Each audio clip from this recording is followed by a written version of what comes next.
Hey everybody, my name's Drew. I make videos about being stationed in Japan because am a naval officer. I was there. And this one is going to be about how to get a visa for your spouse if you get married overseas. So, if this happens to you, congratulations. I'm going to talk about the procedure. It works for any country, but the specifics about how to do it in Japan, I can talk a little bit more about that.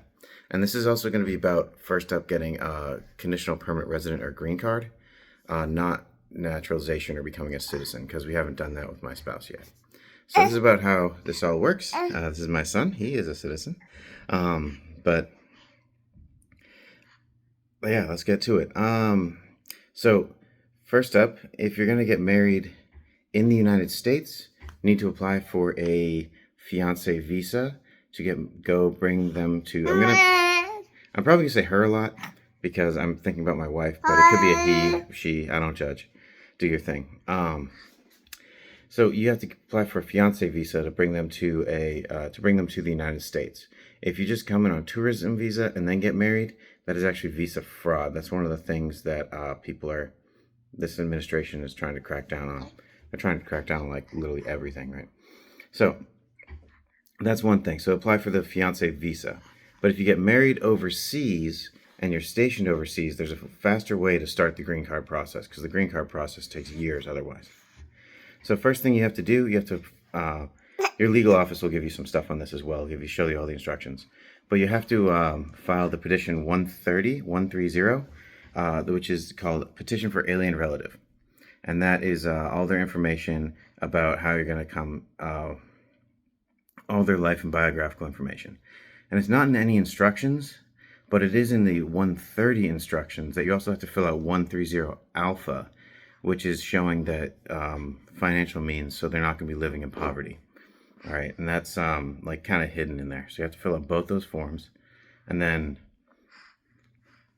sorry, I got the hiccups. All right, so you have to fill out both those forms, and then you have to make an appointment with a consulate. And in Japan, the only two consulates, there's multiple embassies, but the only two consulates that do this specifically are in Tokyo and Okinawa. So if you're stationed in somewhere like Sasebo, like I was, I had to travel to Okinawa to do this, which is kind of a pain. There's one in Fukuoka 2 hours away, but they don't do any of this kind of stuff. So you have to bring the forms, passport photos, just go to a place. There's really specific rules on this. Go to a place that does passport visa photos and just get them taken, trust me. Then you have to bring a bunch of other documentation. It's all in the instructions. You have to bring everything, okay? These people do not fuck around with what paperwork you need. And if you think the military is bad with like complicated paperwork, wait till you deal with customs, all right? So you have to bring all this stuff over to the consulate. You have to make an appointment, show up. They won't even let you in until 15 minutes before. If you go to Okinawa, the consulate's pretty small. So do all that stuff. You start the application. Then they give you a case number. That's just step one. Step two is now your spouse has to attend. So your spouse does not have to go to the first one, and you do not have to go to the spouse's one. But you do have to go to the first one, obviously, if it's your appointment. Then your spouse will have to go to, they have to provide a lot of other information, like birth certificate and marriage certificate, obviously. Sorry, you have to provide the marriage certificate. But the birth certificate, in Japan, they do this thing. It's like a family history record. Instead, they accept that. A police record that needs to remain sealed until it goes to the consulate. And they also have to go to a health check. And there's only a few doctors in Japan that the U.S. Customs accepts. And unfortunately, also, there's none in Sasebo. So my wife had to go to the beef place, Kobe to do that. So she had to travel to Kobe to get this physical done. There's some in Tokyo, there's some in Okinawa. So if you're stationed there, you're good. Yeah. And then also you need to get translated copies of all this stuff. So that's also a pain. Maybe it's a little easier in Yokosuka or in Tokyo area. But getting all this stuff translated in Japan, that was rough. And I think I missed a spot. I got married in Japan. So I got legal permission from the command to get married in Japan. Then I went out into the city and got legally married at the city hall. So So legally, my married name is like Dorio or something because Drew doesn't translate.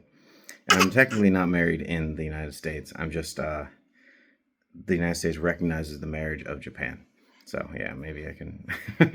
Who knows?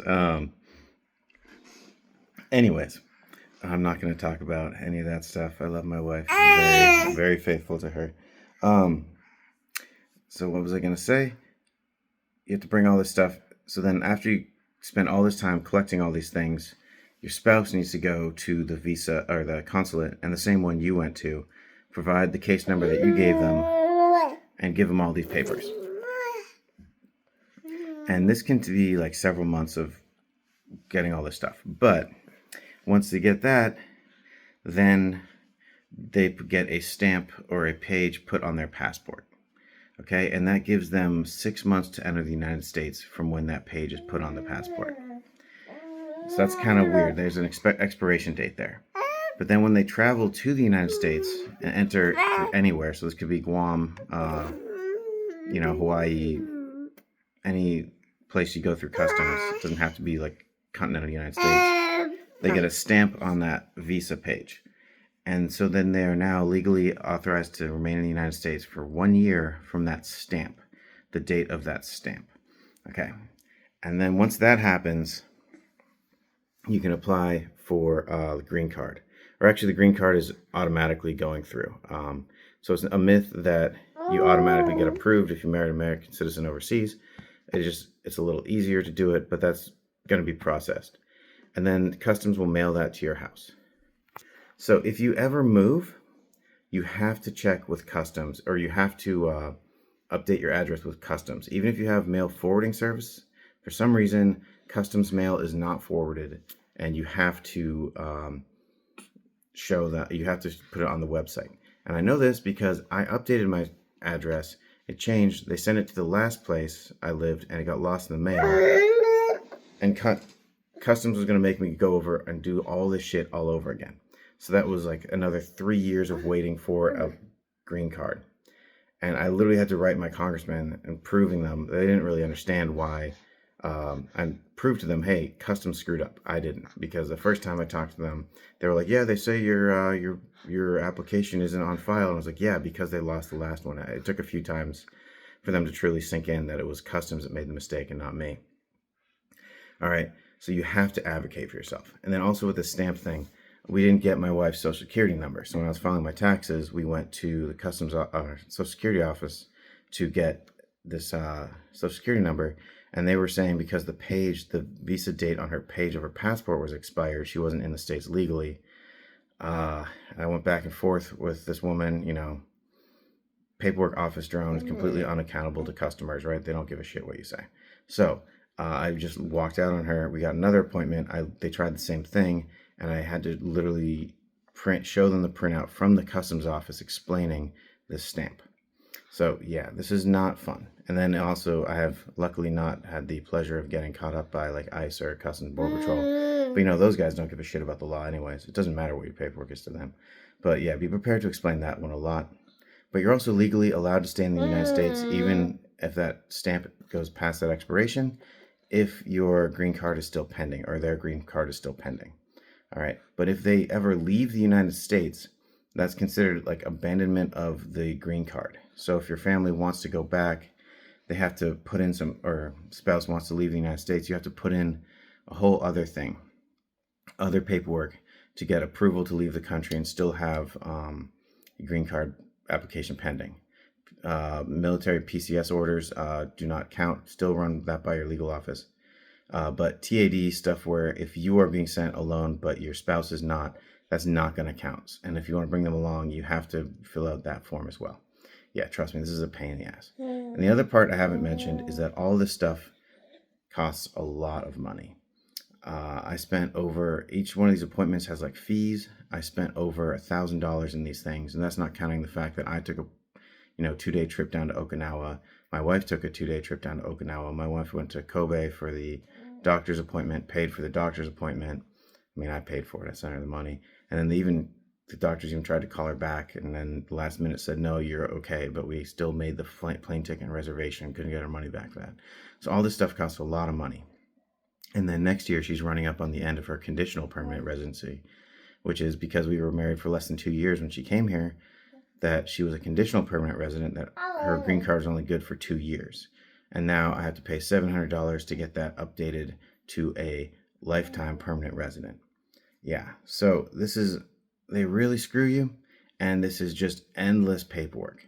But just, you got to do it. Otherwise, this is not going to, now I'm sure you've seen the news, what was happening to people who, missed a step in the process and overstayed their visa and stuff like that. I'm going to fight to the death before ICE takes my wife or my kid. They're not going to fucking El Salvador. Right? But that's the kind of stuff that people were trying to get away with, and it's being really cracked down on. So yeah, this sucks, but I mean, you love this person, you're gonna spend the rest of your life with this person. You want to make sure this stuff is done right, because otherwise this can be a big pain. All right, and also if you have any criminal activity and stuff like that, they may get denied. My wife did not. They ask you all these questions. They're ridiculous questions, like, have you ever recruited child soldiers and stuff? I mean, if you've ever done a security clearance, you recognize a lot of the questions. But it's a lot of this stuff, you really just got to do it if you want this visa to be approved. Because if any single one of these things is done wrong, they're going to reject it, and you got to start all over. So yeah, it's not fun, but it is definitely worth it. I mean, I haven't been geobadging for the last 2 years because I did all this stuff to get my wife here. And I mean, I PCS'd, last thing. I PCS'd before her visa was approved. So we got married actually really quickly because we had to do this quick because I was PCSing back to the States. And so I went and I started the application in the consulate in Okinawa. And then at that point, I could leave the country because everything else was stuff she had to attend. So that was kind of, I had to get the ball rolling pretty quickly on that. So don't mess around. Don't drag your feet. This is you have to stay on the ball thing, because they don't care that you screwed it up. They don't care that you're not putting in this stuff. In terms of like reminding you and helping you out. They don't care you screwed up the paperwork. You just have to do it again. But the police and stuff are definitely going to care. So yeah, do this stuff. Please, the legal office will definitely help you, but just be aware it's a lot more of a process than you probably expect. All right, bye.